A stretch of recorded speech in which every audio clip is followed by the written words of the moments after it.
প্রচন্ড রৌদ্র, বালু, মরুভূমির বালুগুলো উত্তপ্ত হয়ে গেছে। একদিন দুই দিনের তো আর সফর না, 1000 কিলোমিটার রাস্তা। দিনের পর দিন, রাতের পর রাত আল্লাহর নবী সফর করতে করতে ক্লান্ত হয়ে গেছেন। সাথে কোনো খাবারও নাই, পানিও নাই।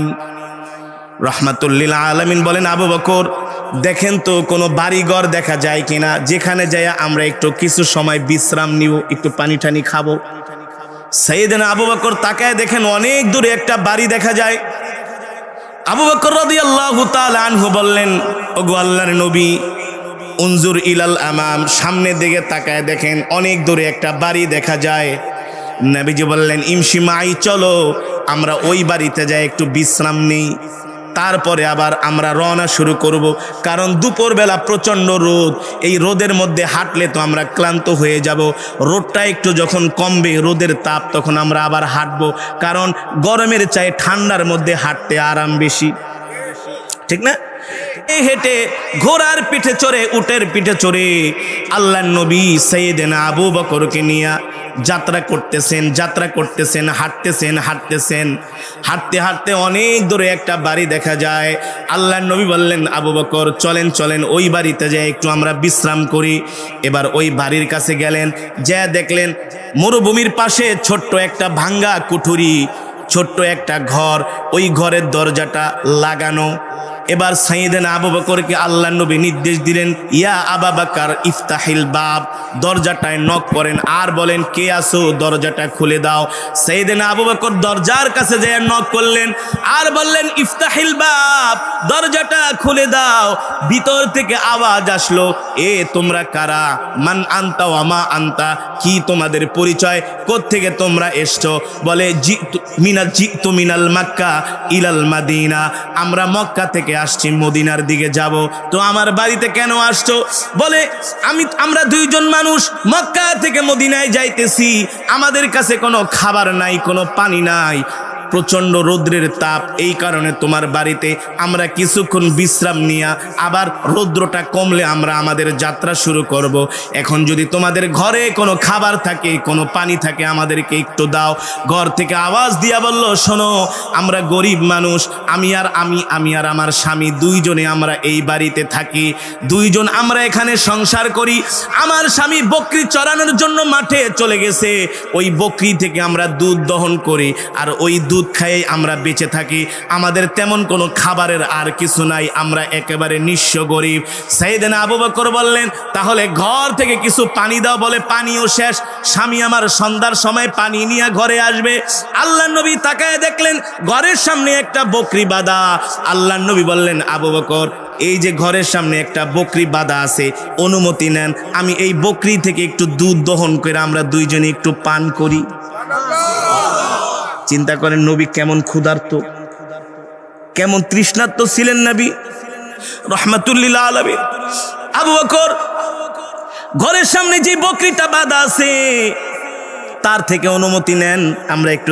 রহমাতুল্লিল আলামিন কেমন নবী, বলে, আবু বকর একটু অনুমতি নেন, ঘরের সামনে তো একটা বকরি বাঁধা আছে, এখান থেকে বকরি থেকে আমরা একটু দুধ দহন করে দুইজনে খাই, তাকেও দিব। শুধু আমরা খাবো না, তাকেও দিব, এই মহিলাকেও দিব, অনুমতি নেন। সাইয়েদনা আবু বকর বলে, বোন, তোমার ঘরের সামনে তো একটা বকরি বাঁধা আছে। বকরি বাঁধা থাকলে কি হয়েছে? আরে আমরা দুইজন মুসাফির মানুষ, তুমি অনুমতি দাও, আমরা এই বকরি থেকে একটু দুধ দোয়া দুইজনে খাই। মহিলা ভিতর থেকে বলে, তুমি কি বোঝো না, বকরিটা হাঁটতে পারে না, দেখো না, অসুস্থ বকরি, প্রতিবন্ধী, এটা থেকে আবার দুধ কিভাবে দহন করবা? আর এটা তো হাঁটতেই পারে না, চলতেই পারে না। সাইয়েদনা আবু বকরকে নবীজি বললেন, আবু বকর রাদিয়াল্লাহু তাআলা আনহু নবীজিকে বললেন, ওগো আল্লাহর নবী, এই বকরি অসুস্থ, হাঁটতে পারে না, চলতে পারে না, দুধও দেয় না, এই কারণে তাকে মরুভূমিতে ঘাস খাওয়ানোর জন্য নিয়ে যায় না, তাকে কোনো খাবার দাবারও দেয় না, দুধ কিৎকোত থেকে আসবে? আল্লাহর নবী বললেন, আবু বকর, শুধু তার থেকে অনুমতি নাও, দুধ দহন করার দায়িত্ব আমার। আর আস্তে কোন সুবহানাল্লাহ। আবু বকর রাদিয়াল্লাহু তাআলা আনহু ওই মহিলাকে ডাক দিল, তার নাম হলো উম্মে মাবাদ আর তার স্বামীর নাম হলো আবু মাবাদ। সিরাত ইবনে হিশামের মধ্যে এসেছে, সাইয়েদনা আবু বকর বলল, উম্মে মাবাদ, তুমি শুধু অনুমতি দাও, আমরা এই গাবি থেকে এই বকরি থেকে দুধ দহন করব। উম্মে মাবাত রাগ করে বলে পারবা না। আল্লাহ নবী বলে শুধু অনুমতি নাও।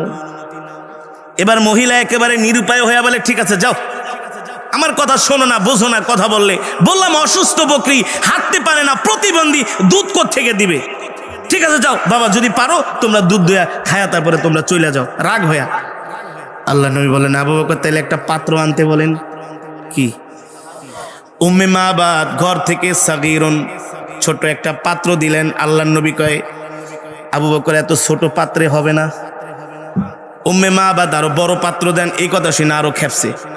কারে মিয়া কথা কইলে বুঝো না, এক কথা 14 বার করে বলো। বলি ছোট বকরি, দুধ অসুস্থ, দুধই দেয় না, আবার বড় পাত্র দিয়ে কি করবা? আল্লাহ নবী বললেন না না, বড় পাত্র আনো। সুবহানাল্লাহ। এবার তারা মস্ক করে যে পানি আনে বড় একটা পাত্র সাইয়েদনা আবু বকরের হাতে দিলেন। সুবহানাল্লাহ বলে রাহমাতুল লিল আলামিন। এবার এই পাত্রটা নিয়া নবীজি, এবার ওই দুধের পাত্রটা নিয়া, পানির মস্কটা নিয়া নবীজি কেবল বকরির সামনে দাঁড়াইছেন। নবীজিকে বকরি দেখা লাভ দিয়া দাঁড়ায় কয় আসসালামু আলাইকা ইয়া রাসূলুল্লাহ। আরো আস্তে কোন সুবহানাল্লাহ। নবীজি জিজ্ঞেস করলেন বকরি রে সালাম দিলা কারণ কি? বলে সালাম কেন দিব না, আপনি শুধু মানুষের নবী না, আপনি আমাদেরও নবী। সেই কথাই আল্লাহ কোরআনে বলছেন ওয়ামা আরসালনাকা ইল্লা রাহমাতাল লিল আলামিন। আল্লাহু আকবার। নবী শুধু মানুষের নবী না, গাছের নবী না, মাছের নবী না, এই পৃথিবীতে যত কুল কায়নাত আল্লাহ সৃষ্টি করেছেন, যত মাখলুক সৃষ্টি করেছেন, প্রত্যেকটা মাখলুকের আল্লাহ তাআলা আমার নবী করে পাঠিয়েছেন। ঠিক কিনা বলেন? আমার নবী সবার নবী। কুল্লু মাউলুদুন ইউলাদু আলাল ফিতরা। যত মাকে দেখে ওই বকরিটা দাঁড়ায় গেছে, হাঁটতেছে, নবীর সাথে হাইসা হাইসা কথা বলতেছে। নবী তো কথা বুঝে।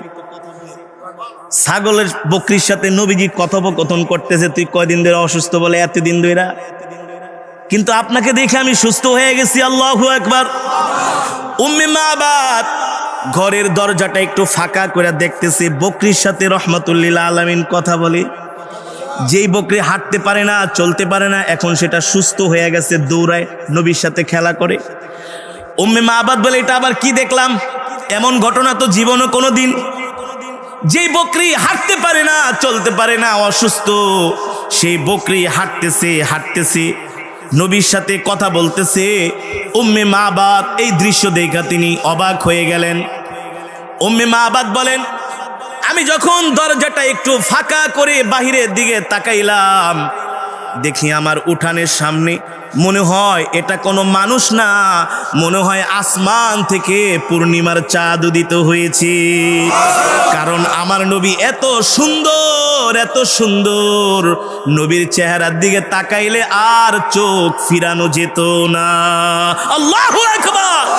উম্মে মাবাত বলে এত সুন্দর চুল, এত সুন্দর হাত, এত সুন্দর চোখ, এত সুন্দর চেহারা আমি আজ পর্যন্ত কোন মানুষের দেখি নাই। সাইয়েদনা আবু বকর রাদিয়াল্লাহু তাআলা আনহুর সাথে আল্লাহর নবী কথা বলতেছেন। উম্মে মাবাত বলে যুবকের গলার আওয়াজ আমি শুনতেছি, এত সুন্দর কণ্ঠ, এত হৃদয়গ্রাহী কণ্ঠ আমি আজ পর্যন্ত কোনোদিন শুনি নাই। আরে শুনবা কোত্থেকে? এই পৃথিবীর যত সৌন্দর্য সব আল্লাহ তাআলা আমার নবীকে দান করেছে। পৃথিবীর যত সৌন্দর্য আলামিন। এবার নবী ছাগলের সামনে যাওয়ার পরে বকরি নবীর সাথে কথা বলে হাঁটে। নবীজি বলে এদিকে আসো, আমি তোমার থেকে দুধ দহন করব। সুবহানাল্লাহ বলেন। নবীজি বিসমিল্লাহ বইলা শুধু তার হাত মোবারকটা বকরির দুধের স্তনের সাথে লাগাইতে দেরি, সাথে সাথে দুধে স্তন ভরপুর হয়ে গেছে। বকরি ডাক দিয়ে আল্লাহর নবী তাড়াতাড়ি করে দুধ দহন করেন, আমি আর ভার সইতে পারি, আমার কষ্ট হইতেছে। উম্মে মাবাত বলে দেখতেছি ওই যুবক নিজের হাত দিয়া দুধ বের করতেছে, স্তন থেকে টেনে টেনে দুধ বের করতেছে, আর বকরিটা নবীর সাথে কথা বলতেছে। বকরি বলে, গো রহমতুল্লিল আলামিন, আপনি আমার স্তনের দুধ খাবেন, আমি আপনার জন্য আমার থেকে দুধ দিতেছি, আমার জন্য অনেক বড় পরম সৌভাগ্যের। আল্লাহু আকবার, জোরে বলেন আল্লাহু আকবার। এবার নবীজি দুধ দহন করতে করতে একেবারে মস্ক পুরা ভরে গেলেন। উম্মে মাবাদ দেখে কাম হয়েছে, এই ঘটনা তো জীবনও কোনোদিন দেখবে কোত্থেকে, এ তো রহমাতুল্লিল। আল্লাহু আকবার। এবার দুধ দহন করে নবীজি আবু বকর সিদ্দিককে বলে, আবু বকর আপনি খান। নবী তো খায় না, আগে সাহাবীকে খাওয়ায়। আবু বকর বলে, আপনি আগে খান। না, আপনি আগে খান। এবার নিজের হাত দিয়ে নবীজি সেদিন আবু বকরকে পান করালেন দুধ। এবার নবীজিও পান করলেন। আবু বকর দেখেন দুধের কি অবস্থা। ওগো আল্লাহর নবী, দুধ যেমন ছিল তেমন আছে, এক ফোঁটাও কমে নাই, এক ফোঁটাও। যান এবার উম্মে মাবাদকে দিয়ে আসেন। উম্মে মাবাদ তো খুশি, অসুস্থ বকরি সুস্থ হয়ে গেছে, আবার দুধ দিছে, এর চেয়ে তার খুশি হইতে পারে? সুবহানাল্লাহ বলেন। উম্মে মাবাদ দুধের মজ দেখা তার তো অবাক, কি দেখলাম। এবার সূর্যটা আস্তে আস্তে করে হেলতেছে। নবীজি বলেন, আবু বকর উম্মে মাবাদের কাছ থেকে বিদায় নেন, আমরা আবার আমাদের গন্তব্য শুরু করি। আবার নবীজি যাত্রা শুরু করলেন। উম্মে মাবাদ বলে, মুহাম্মদ সাল্লাল্লাহু আলাইহি ওয়াসাল্লাম ঘরের থেকে বাড়ির থেকে বের হওয়ার সাথে সাথে আমি দরজাটা খুলে আমি ঘরের উঠানে আসলাম। উঠানে আসার পরে দেখি পুরোটা বাড়ি তার শরীরের সুঘ্রাণে আমার পুরোটা বাড়ি ঘ্রাণ হয়ে গেছে। এমন ঘ্রাণ, এমন সুঘ্রাণ আমি কোনোদিন আমার নাকের মধ্যে পাই নাই, এমন সুগন্ধি আমি কোনোদিন দেখতে পাই নাই, এর ঘ্রাণও পাই নাই। এবার দেখি সাইয়েদনা আবু বকর আর নবীজি দুইজনে মরুভূমি দিয়ে হাঁটতেছেন। এখনো রৌদ্র পুরাপুরি কমে নাই, আকাশের মেঘমালা আমার নবীকে ছায়া দিতেছে। নবীজি যেই দিক দিয়া যায় আকাশের মেঘও সেই দিক দিয়া যায়। নবীর গায়ে রৌদ্রের তাপ আকাশের মেঘমালা লাগতে দেয় না। উম্মে মাবাদ নবীজির দিকে তাকায়া বলে, ও আগন্তুক, কে আসছিল আমার বাড়িতে? তোমার মতো মেহমান তো আমি আজ পর্যন্ত দেখি নাই। যেও না, যেও না, তোমার বরকতে আমার বকরি সুস্থ হয়ে গেছে, তোমার শরীরের ঘ্রাণে আমার পুরো বাড়ি ঘ্রাণ হয়ে গেছে, তোমার মতো বরকতে মেহমান আমি কোথায় পাবো? এই কথা বলে উম্মে মাবাদ কান্না করতেছে যে তোমার মতো এত সুন্দর যুবক আমি আজ পর্যন্ত দেখি নাই। উম্মে মাবাদ ঘরের উঠানে বৈশা বৈশা কান্না করতেছে, আর তার স্বামী সন্ধ্যার সময় বকরি চড়ায় বাড়িতে আসছে। আসার পরে ঘরের উঠানে পাড়া দেওয়ার সাথে সাথে বলে, স্ত্রী আজকে যেন বাড়িটা কেমন মনে হচ্ছে, এত ঘ্রাণ কোত্থেকে আসতেছে? উম্মে মাবাদ বলে, স্বামী ঘরে আসেন, অনেক জরুরি কথা আছে। বলে, কি কথা? বলে, শোনেন, আপনি সকালবেলা বের হওয়ার পরে দুপুরবেলা দুইজন লোক আমাদের বাড়িতে আসছে। এত সুন্দর চেহারা স্বামী, এত সুন্দর চেহারা আমি জীবনও কোনোদিন দেখি নাই। এই যে দেখেন আমাদের অসুস্থ বকরি তার বরকতে সুস্থ হয়ে গেছে। আরো জোরে কোন সুবহানাল্লাহ। আবু মাবাদ বলে, স্বামী স্ত্রী বলো কি? উম্মে মাবাদ বলে, ঘরে আসেন, দেখেন দেখেন এমন একজন লোক আমাদের বাড়িতে আসছে, শুধু বকরি সুস্থ হয় নাই, তার নিজের হাত দিয়া অসুস্থ বকরি থেকে দুধ দহন করেছে। দেখেন এক মস্ক দুধ আমাদেরকে তিনি দিয়ে গেছেন। এবার আবু মাবাদ বলে, তুমি তার একটু সৌন্দর্যের বর্ণনা দাও। উম্মে মাবাদ বলে, স্বামী আমি তার সৌন্দর্যের বর্ণনা কি দিব? তার সৌন্দর্যের বর্ণনা দেওয়ার মতো আমার যোগ্যতা নাই। আল্লাহু আকবার। তবে এতটুকুন কথা বলি, তার চেহারার দিকে তাকাইলে আর নজর ফিরানো যায় না। সে এত সুন্দর, এত সুন্দর, তার কণ্ঠ এত সুন্দর। স্বামী নিজে ক্লান্ত পরিশ্রান্ত, তারপরে দুধ দহন করে সে নিজে আগে খায় নাই, আগে তার লোকটাকে খাওয়াইছে। এই কথা শোনার পরে আবু মাবাদ বলে, এমন ভালো মানুষ তো মক্কার জমিনে একজনও নাই যে মানুষের প্রতি এমন ইনসাফ করে, দয়া করে। স্ত্রী রে, আমি বুঝতে পেরেছি আমাদের বাড়িতে কে এসেছিল। আমি আমার ধর্মীয় গ্রন্থের মধ্যে পড়েছি শেষ জামানায় একজন নবীর আবির্ভাব ঘটবে, তার নাম হবে মুহাম্মদ ইবনে আব্দুল্লাহ, আর সে মক্কা থেকে হিজরত করে মদিনায় যাবে। ও স্ত্রী, বুঝতে পেরেছি তিনি দুনিয়ার কোনো সাধারণ মানুষ না, তিনি হলেন আল্লাহর নবী।